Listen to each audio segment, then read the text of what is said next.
If you haven't watched the show Young Sheldon, then you should. You're missing out on some great comedy. And the first thing you'll notice after watching episode one is that it by far is not a kids show or children's show at all. It's clearly made for people coming from Big Bang Theory. Also, by the way, never watch Big Bang Theory, never will, can't get through an episode.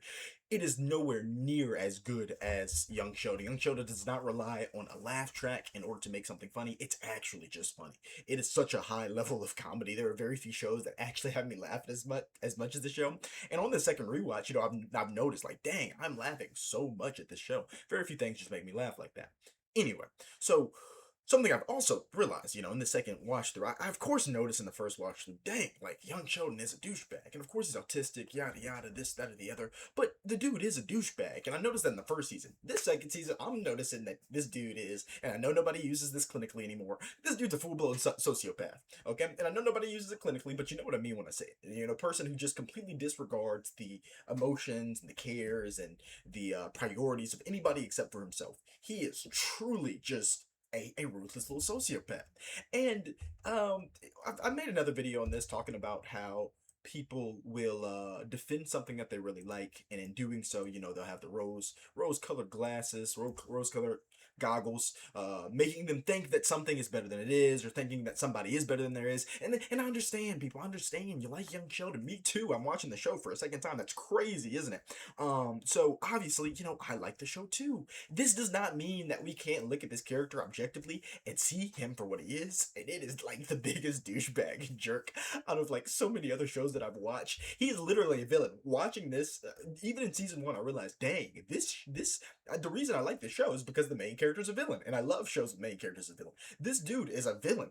The episode before the one I'm going to show in this video is the one that's going crazy right now as a meme, and it's when he was basically trying to build a nuclear reactor, something completely illegal, something that literally could have given him and his entire family cancer if he had enough of it. I don't think people think about how big of a deal that is, and if he's so intelligent, right, and he completely understands what radiation is and all these things, then he understands the threat of bringing that into his house. He understands that threat, so he made the decision to bring that into his house despite understanding that threat. Anyway, let's read this message. Then I'm going to show you the one episode that I'm watching right now that just completely encapsulates that I can no longer like shy away from or act like this is a normal amount of villainy. It is a wild amount of villainy. So before we get there, Reddit. Young Sheldon is a sociopath. I must be the last person to realize it, but all his altruistic acts are just learned behaviors to manipulate others. And you think, oh man, this must be agreed with, right? No. Look at the likes. 0 likes, a bunch of comments, nobody agreeing with this man. And I can't stand when people do this. I can't stand when people are blinded by the bad elements of a character, the bad elements of a show, just because they personally like it. And again, made a video on that. You can go watch that if you want. So the first comment throughout the series, Sheldon is shown time and time again to genuinely care about and find comfort in the presence of others. Okay, caring about and finding comfort in the presence of others means nothing. Means nothing. There are many genuine serial killers with families, with people that they take care of, with people that they love. One is not mutually exclusive to the other. Just because you are, a ruthless person who really only cares about yourself and cares about the things that you value and find important in your life does not mean that people can't be amongst those things. It means that generally how you react to or you treat the outside world is a horrible way that puts you above everybody else. And I mean, of course, if we're gonna go for a better term, just an absolute narcissist. But that's just not enough. It's not enough to describe how horrible his actions are. There are some good narcissists in the world. Anyway, he develops close relationships with the librarian at school, the college professor that dates his grandmother, and the Asian that guy that becomes his best friend. Okay, out of all these situations, he is literally just getting what he wants. The librarian at the high school, he's just always in there. The woman talks to him. She tries to relate emotions to him that he doesn't listen to, or he doesn't corroborate, or he doesn't feel. He doesn't care. He's always only talking about himself. She's really just a side character, and he sees her as that. I'm pretty sure he's insulted her too on multiple occasions. The college professor that dates his grandmother, he literally just looks up to this person because he's smart and because he believes that he is a part of the elite 1% that is better than everybody else. That is the only reason that he values him. He also has something to give Sheldon, which is all the knowledge, all the questions, access to a scientist at all times. It's a dream come true for him. It is literally just for him. He doesn't care about his grandmother or anything related to that situation. He just wants to use this man. And sure, they can have a relationship, a developed relationship through that. But that is like the basis of what it is. And I believe that all relationships are based on the value that you can give to one another. I believe that exchange of value is absolutely the most important thing. But this person is bringing this up as if these are like extremely close relationships. Ask yourself, are your close relationships in life similar to how these relationships were portrayed in the show? For me personally, I know that's not the case. And of course, you can use the excuse, and I haven't talked about this yet, but the ultimate excuse, oh, he's autistic. Oh, he's autistic. I'm going to show you what happens in this episode. And I mean, so many other things happen, but happened in this episode, I'm going to show you that clearly makes him, this is something other than autism. It is just a complete disregard for other people. So, and the Asian guy, and I know autism can sometimes result in that or show up or manifest as that, an inability to see other. Anyway, you get what I'm saying. You'll see. And the Asian guy that becomes his best friend.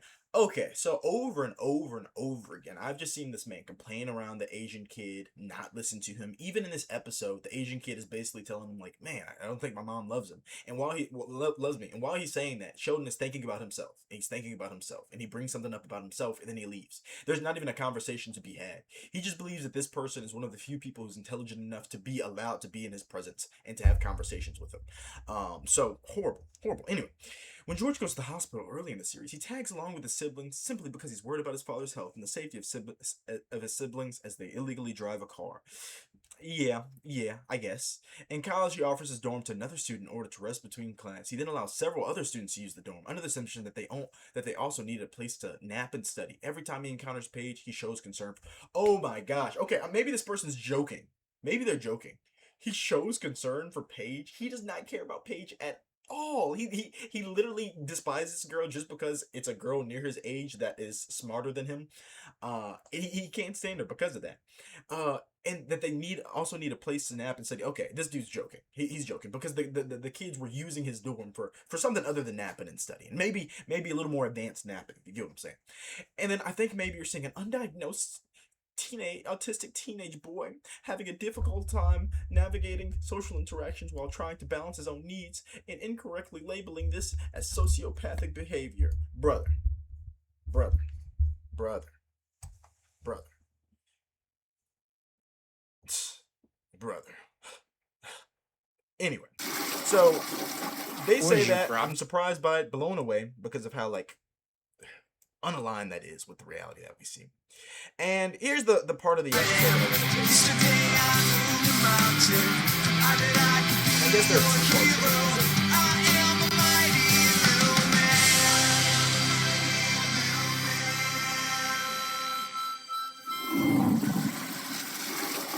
it. Okay, so I rewinded to the wrong part, right? But this man came in while this dude was using the restroom and started talking to him behind him while he was using the restroom. Okay, so I'll admit, the furthest I've seen pertaining to a special needs kid, not autistic, a special needs kid, being in the bathroom and just not understanding etiquette is straight cheeks out, Instead of using the urinal how you're supposed to use it, pull the pants all the way down. I mean, all the way down to the ankles, and they pee like that. And maybe, we can all corroborate our experience. Maybe one of y'all can tell me that sometime within your life, you've had an autistic person begin to talk to you while standing behind you at a stall. And maybe it's just because he's 9 years old. But I know that my cousins, right? My cousins, my nephews who are 9 years old would not bust into the bathroom and start talking to me while I'm urinating. Okay, that is just not normal behavior for either an autistic child or a child in general. So I don't think that's the case. I think that in order to decide to do this, considering his intelligence, right? Because this is another thing that we have to put in. But just because you're autistic doesn't mean you're intelligent. So we're dealing with somebody who's autistic and just extremely intelligent, and they have an inability to understand social cues. I understand that. That's showed time and time again through the show. But this does not become a situation where you are excused. And I'm gonna make some people mad here. There's something called special kid privileges. Okay, if a special kid comes up to you and he slaps you or he pushes you in the hall, you do not beat him up. You do not get into a fight. You do not get into a scrap. Maybe if it's another person who does that intentionally, right, and they're trying to disrespect you, you do engage and you have to protect yourself at that point. But there are special kid privileges where you get away with some things that other people don't get away with. And that is just the bottom line. That's the truth. And I understand that, right? But he understands this too. And he uses it over and over and over again. And this isn't a special needs kid. This is a special, in terms of gifted kid. This is an an extra intelligent child, right? And of course, the autism inhibits his social behavior, but it does not stop you from understanding that what we're looking at right now on the screen is not socially acceptable. It is not a thing. It's something that he's probably never done before. It also doesn't line up with his character collectively. It is a decision that he is making consciously to disrespect and assert dominance upon this man while he's urinating. That there is nothing else. There is nothing else that this could be. That is ultimately what it is. When you're done urinating, I'd like to ask you some questions about social dynamics, intimidation, threats, etc. So he talks to the bully, right? He talks to the bully behind this thing. And this man never had power in terms of physicality of power before. He never had the power to force somebody to do something just off of fear. Then this man immediately allows the power to go to his head. And this is one of the threats of allowing weak people to have power. And he starts manipulating his brother all throughout the show. Here he manipulates his brother to give him the remote. Did you hear me to go? Call Billy Sparks, whatever his name is, and he gets the TV. He threatens. He uses his brother. He uses the bully as protection from his brother here while he's in school. And he does it again throughout the show, feeling extremely confident throughout this episode because he has this bully on his side. And now he gets the bully into a fight, a scrap that he shouldn't have been in, that he never had to be in, because he's feeling extra confident. To the halls of PBS. It's cute initially, but if you look at it and think about it, it is just this dude being a douchebag. News is more content with having a school bully that people fear because he uses violence. In some way, shape, or form. Essentially, big stick diplomacy. News of my friendship with Tommy had apparently spread. So much so, the student body was finally treating me with the respect I deserved. Even when Tommy wasn't around. This must be how Carl Sagan felt, walking through the halls of PBS. For anybody to do. And it's obviously an extremely sociopathic thing to do. And then later on in the episode, he gets this man into a fight, basically forces him to a fight. He's forced to fight for Sheldon. And again, this makes no sense. Sheldon is a sociopath. He uses and manipulates the people around him. In literally every single episode, there are instances where he is intentionally doing this consciously, using or manipulating other people, on top of everybody within his family, just forcing or encouraging, or no, not encouraging, but encouraging this behavior within him, wanting him to do this, allowing him to act as horribly as he wants to with no repercussions. Anyway, that's it. Let me know what you think. I'm just tired of these comments. I'm tired of this. This is crazy. This is genuinely crazy. This has to be satire. It must be why he must have deleted his Reddit account immediately after that. It has to be satire because who's agreeing with this? Hey, that Asian guy has a name. Tam rhymes with Pam. So okay. They're making an office joke. I'm out of here. Okay. You have a good day.